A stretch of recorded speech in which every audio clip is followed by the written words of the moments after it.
Thanks a lot for all your questions, it's really nice to get some. Hi Laura, begonias.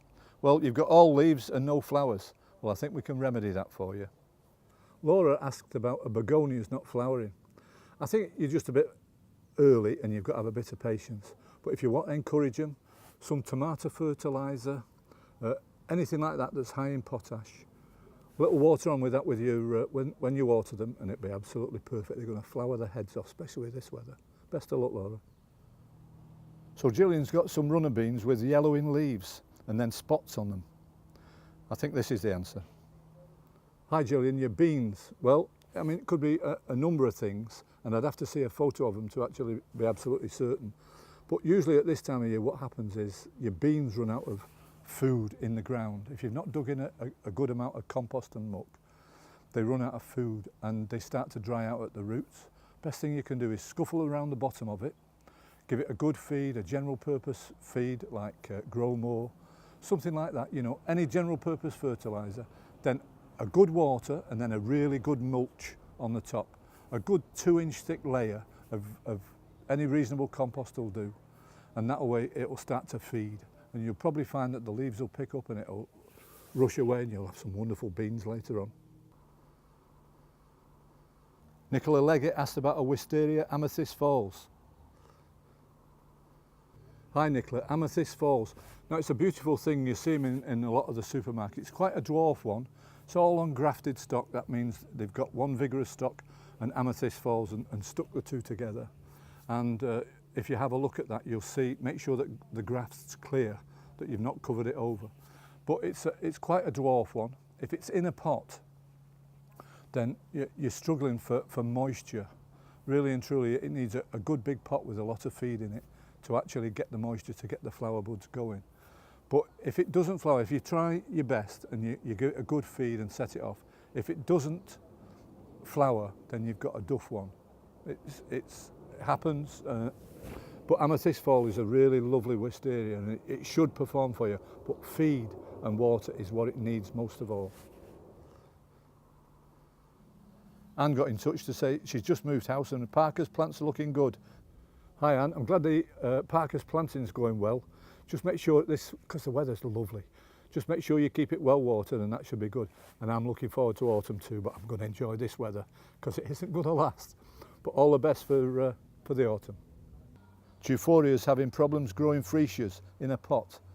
Well, I think the answer coming up will really explain that one. Now freesias, now people have problems with freesias, and I mean they are a little bit tricky, but not too bad.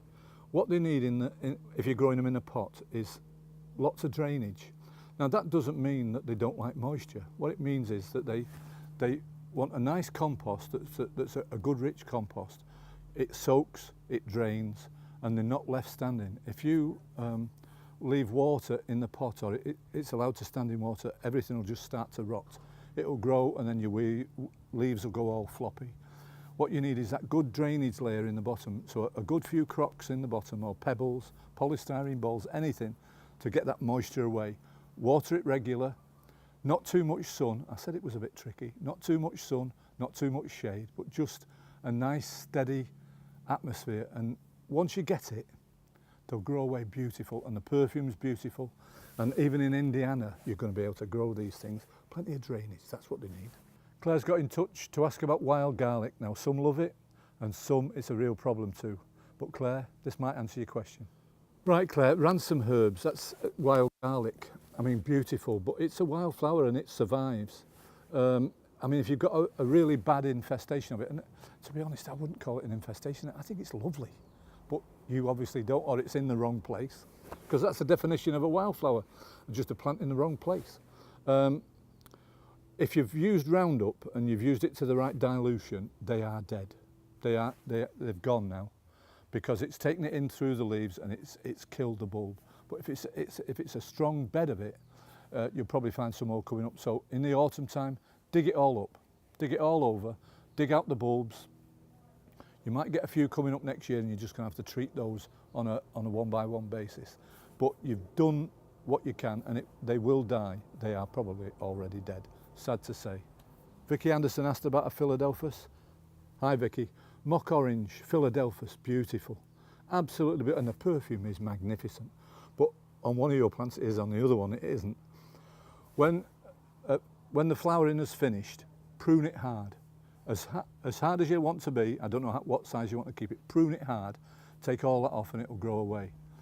What I think's happened with the other bush is it's been pruned at the wrong time and all the buds have been taken off. Because it's growing quite healthy, so there's no reason for it not to flower. So when you're doing the flowering one, prune it hard, give it a good haircut, and I'm talking about saying take a third off it, give it a good haircut, and the same with the one that doesn't flower, give it a good haircut, and next year it'll flower away smashing. So as soon as the flowers are finished, give it a good prune. Debbie Duke asked about a cream exotic hostas. I think I've got the answer, Debbie. Hi Debbie, hostas. Well, the cream ones need quite a bit more light than the dark green ones, and the dark green ones usually like quite a nice shady position, and I found that the cream leaved ones, because most of them have come from America as hybrids, and they look spectacular, they look lovely, and I would think it's one of two things. It's either getting waterlogged in the pot, if it's in a pot. It's either getting waterlogged or it needs a more sunny position. So try one of those two things and I think you'll probably be all right. But check the watering and check that the actual water's draining away, because it does need to drain away. They like a lot of moisture, but they like it to pass through, take a drink and it to go away. So just check the bottom of your pot, because I suspect that it's getting waterlogged. Zoe got in touch to say she's enjoying the beautiful weather. Hi Zoe, I'm sorry it's not an emoji, it's the real thing, but the weather's beautiful. You enjoy the garden. Take care of yourself. Well, Michelle Friars, nice to hear from you. Hi Michelle, big and beautiful in the garden. Big Jeff, don't know why they call me that, but that's what I've got to live with. You take care of yourself and enjoy the garden. Sharon Power, she got in touch about fruit trees on the patio. Well, I've got the answer for you, Sharon. Hi Sharon, your fruit trees on the patio. Now patio fruit trees are lovely, they really are. And your leaves are yellowing. I very much suspect that it's running out of food.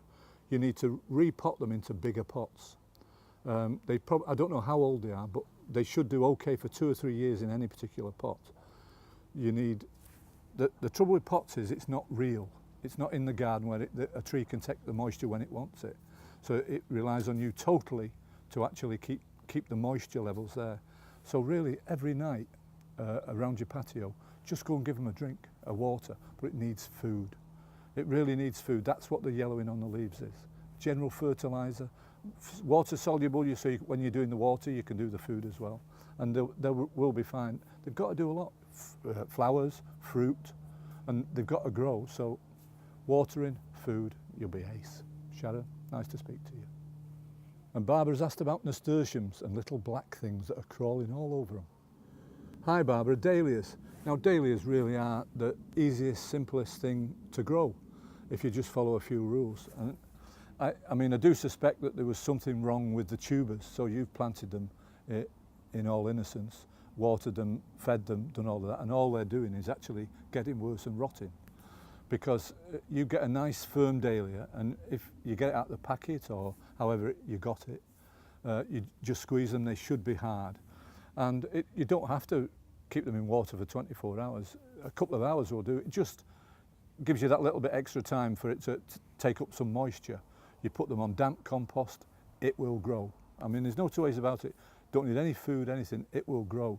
So I suspect yours have actually rotted over the winter time, or they were rotted in the packet. Sometimes they do if it in polythene packets. So take it back to whoever you bought it from and give that a try, because I think that's what's wrong. It's certainly, dahlias are absolute rock solid, will guarantee to flower. And Paul's asked about cherry sunburst that is growing in pots. Hi Paul, your fruit trees. Well, I think you've done the right thing, really and truly. If you've got fruit trees like that, and they've got to perform really well, they've got to put on leaf, they've got to put on flower, they've got to be pollinated, and they've got to put on fruit. And they're quite tricky. I wouldn't keep a fruit tree in a pot for more than a couple of years. So you've saved one by putting it in the border, saved the other one by doing exactly the same. put some decent compost, a bit of general fertiliser, keep it well watered, and they'll probably survive and thrive for next year. Ready for Mr. Pigeon or Mr. Blackbird to eat all your fruit. And Jane asks about chrysanthemums.